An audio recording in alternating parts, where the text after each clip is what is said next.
chama cha walimu, yani katika sheria hii ya ajira na kazini, chama cha walimu pekee kisheria ndio chama chenye mikataba yote na mwajiri kwa ajili ya kuwasemea walimu kuhusu haki na maslahi yao mbalimbali.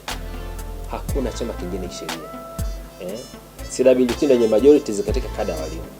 Na sheria inasema unaweza kuwa na vyama vingi katika kada moja, lakini yule mwenye majorities lazima aingie mikataba miwili na serikali.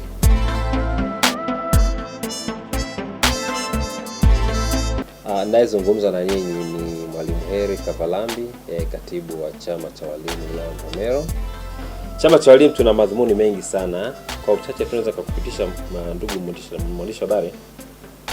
Kwanza kabisa, madhumuni yetu na malengo ni kuendeleza na kulinda hadhi ya kazi ya walimu pamoja na kusimamia viwango vya juu vya maadili, ufahamu na maarifa na ujuzi wa walimu. Lakini pia kusimamia, kuendeleza na kulinda maslahi ya walimu na watendaji wake katika taasisi za elimu, kuhakikisha kuwa kuna vivutio vya kutosha na mazingira mazuri ya kuwafanya waipende kazi kwa kuzingatia maadili mbalimbali. Lakini pia malengo yetu mengine chama cha walimu ni kuhimiza elimu na ujuzi wa watendaji wanaohudumia shule, vyuo na sehemu zote zinazoshughulikia elimu. Lakini pia kwa kitovu cha maandiko na kuendeleza walimu, wanachama na wananchi katika elimu na mafunzo ya kazi za walimu. Kuwahimiza walimu kufanya kazi yao. Naomba nihimize sana hapa ndugu mwandishi wa habari. Maana yake kuna mindset ambayo imenea kwamba sisi vyama vya wafanyakazi kazi yetu sisi ni kudai tu haki peke yake na kuendesha migomo. Lakini si kweli. Lakini sisi katiba yetu hii hapa tawala 6 linabainisha kwamba katika madhumuni yake moja hapo ni kuhimiza walimu kufanya kazi yao vizuri na kuasisitiza waoneshe mfano bora wa kazi, uadilifu, tabia na mwenendo. Hiyo ni kazi moja hapo ya chama cha walimu au ni malengo yetu pia sisi chama cha walimu. Lakini pia kuhimiza na kuhakikisha kuwa walimu na watendaji wanapata huduma zote wanazostahili kiuchumi, kiafya na kijamii. Kazi ya walimu. Ya chama cha walimu ili kuhakikisha kwamba malengo haya yanatekelezwa from the grassroots. Kwanza tuna muundo wa uongozi. From the grassroots chini kabisa katika kila mahali pa kazi sisi. Kila mahali pa kazi. Yaani shule zote za msingi, sekondari au taasisi pale kwa utawala kwa mkurugenzi. Tuna viongozi wa chama cha walimu ambao wanajulikana kama ni wawakilishi mahali pa kazi. Wawakilishi mahali pa kazi au sisi katika trade union wanatambulika kama makatibu wa chama mahali pa kazi. Kwa katika kila shule, kila taasisi yote ya elimu, ndani ya chama cha walimu kuna mwakilishi wetu. Ukitoka kwa mwakilishi mahali pa kazi, kuna makatibu wa wilaya. Katika kila wilaya nchi nzima kuna makatibu wa wilaya. Baada ya katibu wa wilaya kuna katibu wa mkoa. Ukitoka katibu wa mkoa kuna management juu ya viongozi ngazi ya taifa. Sasa sisi tumejipanga ili kutekeleza haya malengo kwa kutumia hiyo channel ya uongozi. Mwakilishi mahali pa kazi, ukiangalia hii katiba ya chama cha walimu, ibara ya 3 ya katiba ya chama cha walimu inaelezea muundo wa vikao mahali pa kazi, lakini pamoja na wajibu wa mwakilishi sehemu za kazi. Huyu ambaye nimekuambia mahali pa kazi kunakuwa na katibu wa tai mahali pa kazi. Sasa miongoni mwa kazi zake chache, huyu mwakilishi wa sehemu ya kazi atakuwa ndiye katibu wa vikao vyote katika sehemu ya kazi, lakini pia kuwa kiungo kati ya ofisi ya shule, chuo au taasisi na wanachama juu ya haki zao za chama, taaluma na majukumu yao ya kiwalimu. Kusimamia masuala ya usajili wa wanachama na kuhakikisha kuwa wanadumu katika chama. Kuwakilisha chama katika uchunguzi wa utekelezaji wa sheria za kazi unaoendeshwa na wakaguzi wa kazi. Kuwakilisha wanachama katika masuala ya afya, usalama kazini na ustawi wa jamii. Kupokea maagizo au taarifa kutoka ngazi ya wilaya, kusimamia utekelezaji wake na kutoa mwitiko kwa ngozi wa wilaya. Kuwajibika kwa ngazi zilizopo juu yake. Kwa maana ni wilaya sasa na mkoa mpaka taifa. Lakini pia katiba inaendelea kufafanua kwamba kuhimiza na kuelimisha wanachama juu ya masuala ya chama, wajibu na haki zao. Umeona eh? Kwa hiyo swala kuhimiza wajibu na haki limeanzia chini kabisa kwa mwakilishi mahali pa kazi katika taasisi husika. Lakini pia kusimamia na kuhimiza demokrasia katika shule, chuo au taasisi, kuhamasisha wanachama kikamilifu katika masuala ya vyama vya wafanyakazi na taaluma ili kuleta maisha na hali bora kwa wanachama, kuandaa na kuwasilisha taarifa ya mapato na matumizi ya sehemu za kazi. Kwa ndugu mwandishi wa habari, katika kutekeleza haya malengo yote, kwa hiyo task ya kwanza inaanza kwa mwakilishi mahali pa kazi, na katiba inamtambua kabisa na katiba imeidentify majukumu yake kwa ujumla. Unaona, sasa huyu anafanya kazi kwa nafasi yake, lakini monitoring and supervision kwa huyu iko kwa katibu wa wilaya. Mimi nafanya monitoring huku chini kwa wakilishi wangu mahali pa kazi kuona je, wana fulfill conditions za katiba, na kama kuna shida basi mimi nakuwa ni msaada namba moja. Okay? Lakini na mimi pia kuna mtu ambaye ananimonita juu, anafanya monitoring, katibu wa mkoa. Katibu wa mkoa naye anafanya monitoring kwa makatibu wake wote wa wilaya, kuona je, implementation ya malengo katika katiba yetu hii yanatekelezwa kwa ufanisi. Umeona? Lakini pia katibu wa mkoa naye ana mamlaka ya juu ambaye anafanya monitoring, ambazo ni mamlaka za kitaifa. Mamlaka za kitaifa, kuna kamati ya utendaji ya taifa, kuna baraza la taifa, lakini pia kuna management pale juu kwa maana ya rais, kuna katibu mkuu, kuna mweka hazina pamoja na viongozi wengine. Kwa maana sasa, ndugu mwandishi wa habari, tumejipanga kwa namna hiyo kuona kwamba haya malengo haya kila mtu anakuwa na wajibu wa kumsukuma mwenzake katika kutekeleza ili tuweze kufikia malengo ya kuhudumia wanachama. Yes. Ya sisi slogan yetu hata ukiangalia katiba yetu hapa inasema ni wajibu na haki. Na sio haki na wajibu kama nilivyotangulia kusema. Ya sisi tuna emphasize sana na wanachama wetu sisi kutimiza kwanza wajibu wao, alafu haki ifuate baadaye. Sasa ili kutimiza hilo sisi kama unavyoona kuna standing order, kuna sheria mbalimbali.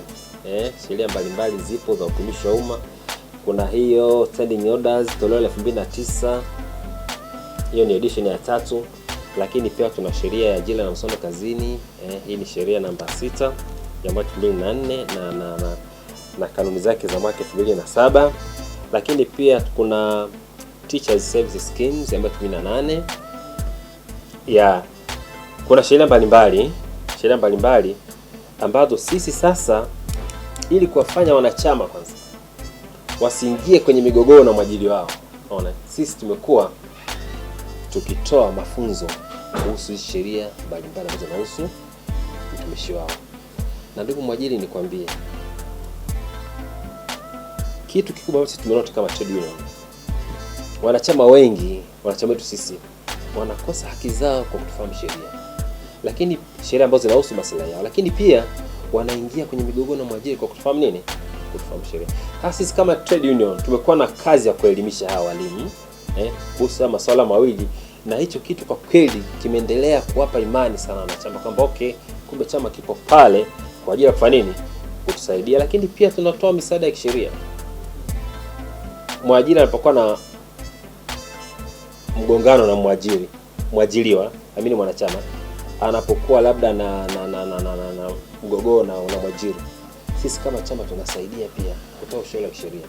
Kuna kesi mbalimbali za walimu ambazo walikushafukuzwa kabisa, lakini sisi kama chama tumeappeal kwa mamlaka za juu, na hivi ninavyoongea na walimu kama 3 ambao sasa wamesharudishwa kazini baada ya sisi kama chama kuingilia kati kupinga process ambazo zilitumika katika kuwafukuza kazi. Kwa mambo kama hayo, ndugu mwandishi wa habari, yanajengea imani ya walimu kwa kipenda chama na kuona kweli hiki chama ni chama halisi na halali chenye nguvu kwa ajili ya kutetea haki zao na maslahi yao. Walimu wanapokuja kusajiliwa au kuripoti, kwa tunafanya mawasiliano na mwajiri, tunafanya na sisi presentation. Yani kabla hawajasambaa kwenye vituoni, sisi kama trade union kwa tunaomba muda. Tunapewa kama risali moja kwanza kuwapitisha kwenye sheria mbalimbali. Na imekuja kuonekana kweli, ndugu waandishi wa habari, hao walimu ambao wanaanza kazi sasa hivi wamekuwa na changamoto nyingi sana katika masuala ya kinidhamu. Hata sisi kama chama tumesimama pia. Nimeeleza mambo mengi sana katika katiba yetu. Sisi kama chama huwa tunapata masaa 2, risali moja kwanza kabisa kuwapitisha. Just partially kwenye sheria mbalimbali ambazo zinagusa utumishi wao. Unaona, tunawapitisha wajibu wao ni nini, lakini pia sheria mbalimbali ili wasiweze kuingia kwenye migogoro na mwajiri, kwa sababu watakapo violate taratibu na sheria za kazi, it's obvious wataangukia mikononi mwa mwajiri, na itakuwa tena ni task chama kama chama kuweza kuwapigania ili kuweza kuwanasua. Kwa maana hiyo sasa, pamoja na kuwapa hizo brushing za sheria, tumekuwa pia tukielezea masuala mbalimbali kuhusu madhumuni na kazi za chama cha walimu pia. Ya kwamba jamani, pamoja na hiyo, sisi kama chama, after all, ndugu mwandishi wa habari, chama cha walimu, yani katika sheria hii ya ajira na mahusiano kazini, chama cha walimu pekee kisheria ndio chama chenye mikataba yote na mwajiri kwa ajili ya kuwasemea walimu kuhusu haki na maslahi yao mbalimbali. Hakuna chama kingine kisheria. CWT ndio yenye majorities katika kada ya walimu. Na sheria inasema unaweza kuwa na vyama vingi katika kada moja, lakini yule mwenye majorities lazima aingie mikataba miwili na serikali. Mkataba wa recognition agreement, yani mkataba wa utambuzi kwamba sisi tunamtambua CWT sasa kama ni exclusive bargaining agent, yani sisi ndio tutakuwa tunasemea hata vyama vingine ngao walivisikia, si cha Kamwata, si cha Kuahata, si ATN, hivi vyama hivi sisi chama cha walimu katika meza ya majadiliano na serikali ndio tunasimama kwa niaba yao. Sawa, kwa kisheria inatambika chama cha walimu, lakini pia katika halmashauri tuna saini mikataba inaitwa agency shop agreement, mikataba ya kuwakata 2% walimu ambao sio wanachama wa chama cha walimu. Sawa, na hiyo kidogo, ndugu mwandishi habari, imeleta shida kidogo, kwa sababu kujiunga na chama cha wafanyakazi ni hiari, mtu ana hiari, sawa, kama mimi nijiunge au nisijiunge, sawa.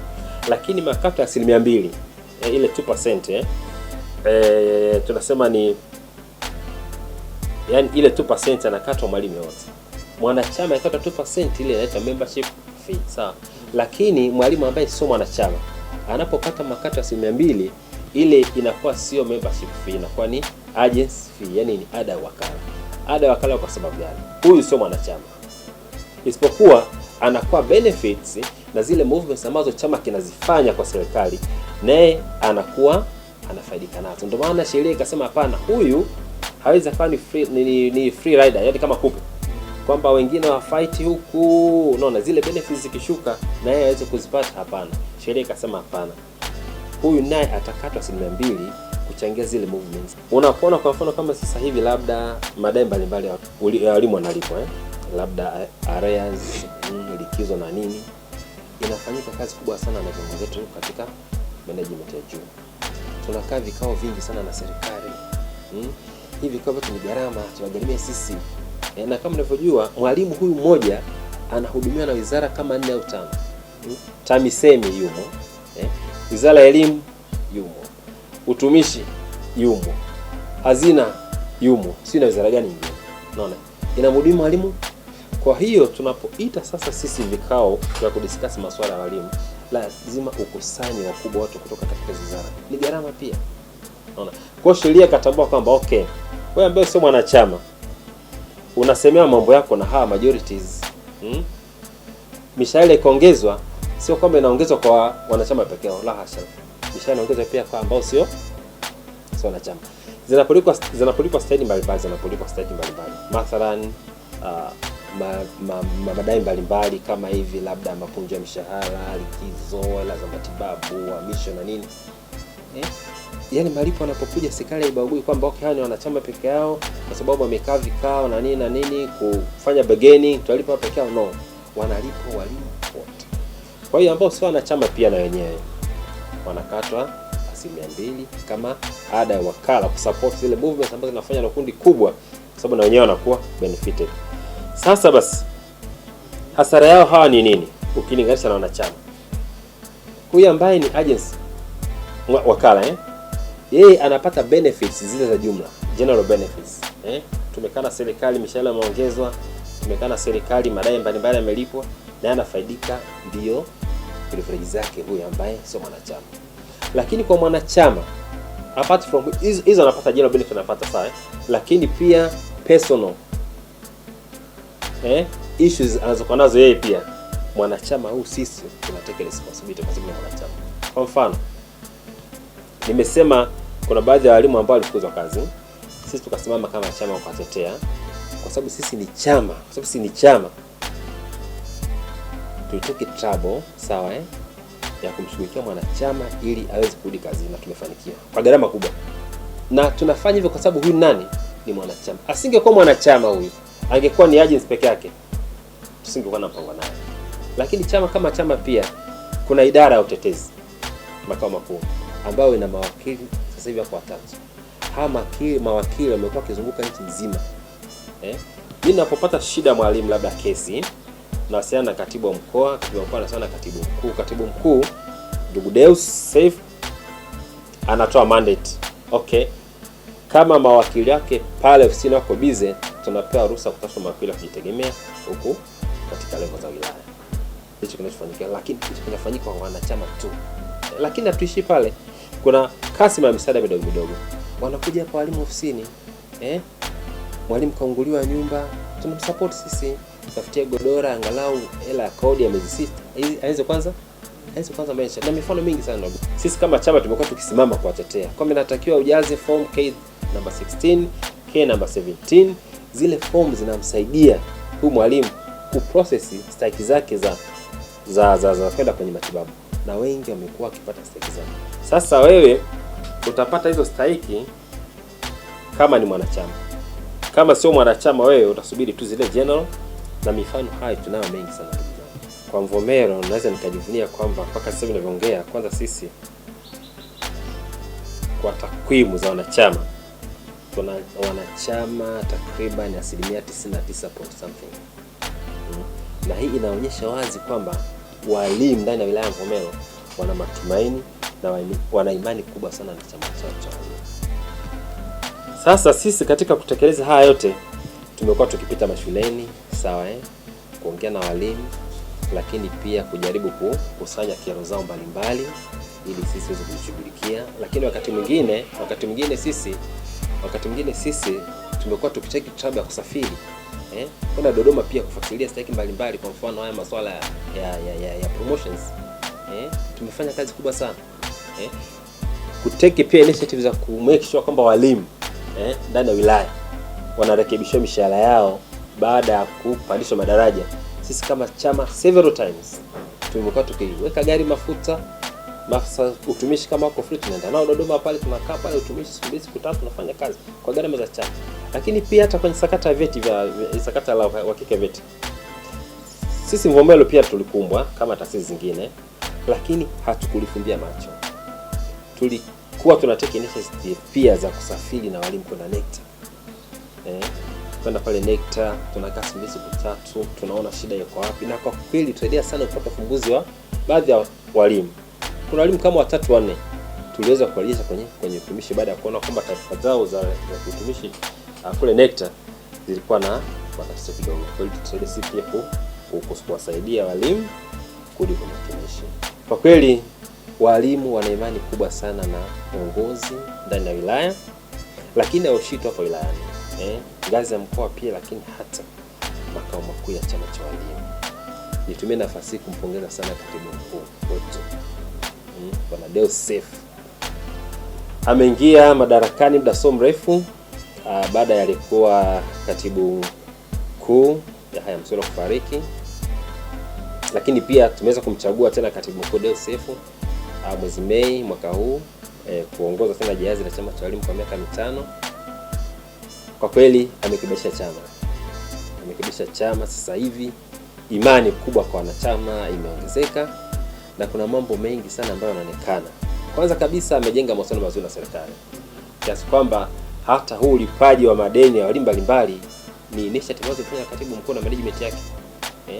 Kitendo cha kukaa na serikali, lakini kinaishia hapo pia. Hata kitendo cha kumwalika rais mara kwa mara kuja kufungua vikao vitu vikubwa katika level ya taifa. Na rais amekuwa akija hapa na kuja na msururu wa viongozi wenzake ambao walikuwa walimu ambao hawakuwa walimu. Kwa kweli tunapongeza sana makao makuu, lakini pia nipongeze aongoze thabiti wa rais wetu wa chama cha walimu Madam Lea Ulaya, ambaye naye pia kwa mara nyingine tena amepewa dhamana hiyo mwezi wa 5 mwaka huu kuendelea kuongoza chama. Lakini pia mweka hazina Bakari Alawi naye pia pamoja na management yote. Kuna makamu wa rais Madam Dina Mathamani ambaye pia anatoka Morogoro, lakini pia tuna mwakilishi wa wanawake Madam Eliza Mariam naye pia ametoka Morogoro. Hawa ni viongozi wa kitaifa na ni mkoa wa Morogoro pekee ambao umetoa viongozi wengi katika level ya taifa. Kwa kweli tunajivunia sana Morogoro, na kwa kweli tunaomba Mungu abariki sana viongozi hawa, endelee kushikamana ili huduma kwa walimu wanachama iweze kuboreshwa na kuimarika zaidi.